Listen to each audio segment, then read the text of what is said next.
thanks for tuning in to the Capital Outdoors Show. Every Friday night at 7 o'clock, we're giving you the outdoor news for here in Illinois and surrounding states, if we can find that information for you. We thank you guys for tuning in, and we're just going to kind of start the show off with some news, keep things going, and we're always trying to just keep you, the hunter and angler, more informed, especially here in the state of Illinois. We're going to start out with legislative news because, that's really what we try to focus on, to keep you all informed. The 100th GA is going to be coming in January 11th, I believe that's going to be. And we will be tracking all that new legislation when they introduce that all. So make sure you subscribe to Capital Outdoors so that you can get those emails so that you can stay informed about what's going on out there.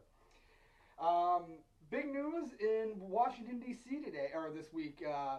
Congressman Zinke, if you haven't heard the name, I don't be surprised, but he is from Wyoming. He has been tapped and nominated for President-elect Donald Trump's Secretary of the Department of the Interior.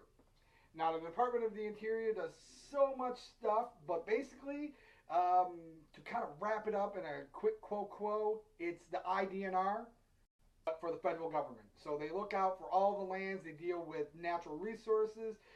They deal with the pipelines, the natural gases, the oil. So they do a lot of things. And, Congressman Zinke has been an advocate of sportsmen's rights during his whole term as a member of Congress. And that's not because he voted that way because of his constituents, but it's because he himself is an outdoorsman and an angler himself. So it's good to always have someone in office, whether that's all the way at the top or at the bottom, that understands what it means to be someone that enjoys the outdoors of hunting and fishing and hiking and so forth.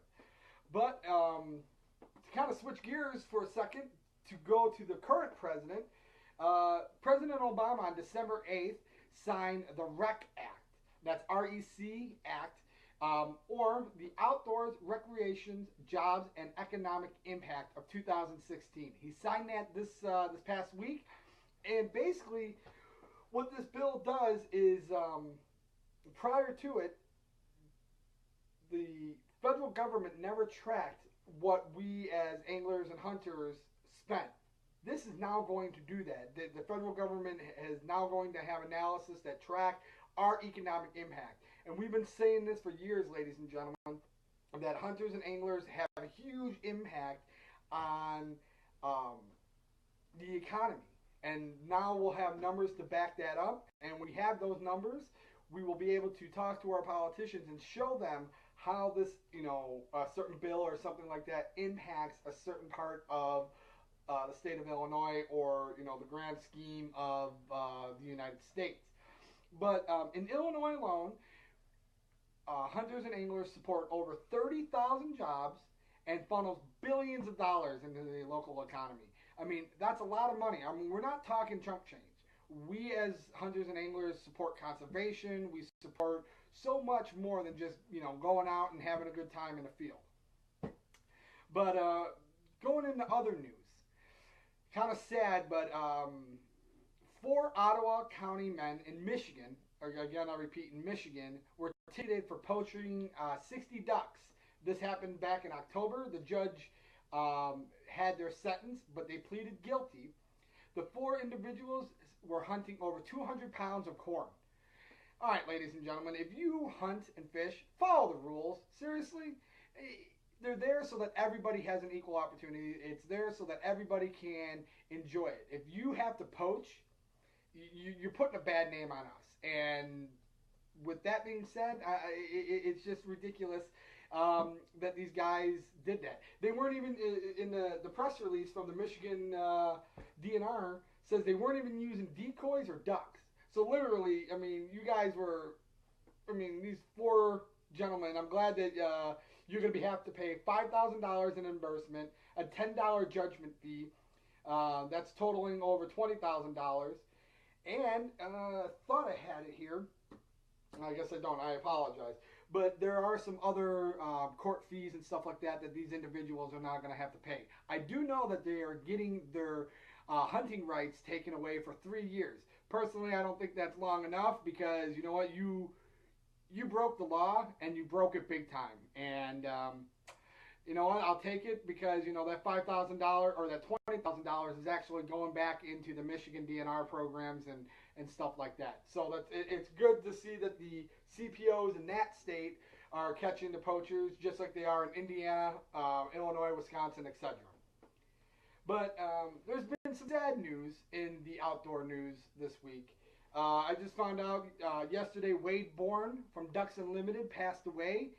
Um, this is just sad news because, you know, he was a guy who supported the outdoors. He's a big duck hunter, and our thoughts and prayers are with his family. Um, in other sad news, two 12-year-old kids, a boy and a girl, lost their lives this past week because they were out walking on the ice in Indiana and fell through. It's sad because, you know, they were just out there being kids and their life ended short. So our thoughts and prayers are with their families, and that's going to get me into our next segment of fishing, specifically ice fishing. Earlier this week here at Capital Outdoors, we went out and we did an ice check, and one of our pro staffers did it as well. And we had open water here, where anywhere basically that the wind was blowing, there was open water, and the majority of the lake was open. Some of the back bays were frozen, and we did not check those. However, I can tell you from past experiences that that ice was not safe, and nor was I'm not getting my big body out on that water to test it. But my pro staffer Rick, I appreciate your help, bud. He reports that there's been about 2 inches of ice on all the ponds and small lakes and stuff around his area. He says that anywhere though there's snow, that ice has shrunk to about 1 inch. So if there's ice on the water, or if there's snow on the ice, that ice is even thinner. However, with that being said, I want to talk safety, ladies and gentlemen. If you decide to go out this weekend, which personally I want to get out there as bad as you do, but I am not risking it. I'm going to wait 1 more week. But if you're going out, you need the stuff. Just for the first couple adventures out on the ice. You need your life jacket. You need a throw cushion. You need your ice picks. And you need a rope. You may not need it, and hopefully you never do need it. But someone that you're with may need it. You may see someone fall through. And as hunters and anglers, we're always looking out after each other. So make sure that you have those safety precautions. It's not worth your life, and you know it's better to have it and not need it than need it and not have it. So if you're looking for the rules and regulations on ice fishing, we have that up. Another reason why you need to subscribe to the Capital Outdoors website at capital-outdoors.com. We will send this information to you. All you got to do is click on the link, and then it will basically pop right up for you, so you know what the rules and regulations are. What about open water fishing? You know, there's a lot of places where there's still open water. Lake Michigan being one of them. Right now, I'm hearing a lot of reports on Montrose and Navy Pier. Guys are catching some decent-sized perch. They're using small jigs and minnows still. We reported this last week that they were catching some, but the bigger ones are starting to move in. We've gotten a couple emails and stuff like that from people saying, you know, this is what we're catching them on and so forth. But the bigger ones are far and few in between. You just gotta get out there and get the line wet. So I hope that you guys get out there and do some fishing. If you're going ice fishing, please be safe. I don't want to have to sit here next week and say that we lost an Illinois fisherman or fisherwoman for that matter out on the ice because they wanted to get out there so bad. But let's talk hunting really quick. Muzzleloader numbers are down. I've been reporting this all year. The numbers for deer harvest and the preliminary numbers are down. I know a couple guys and girls that are going out this weekend.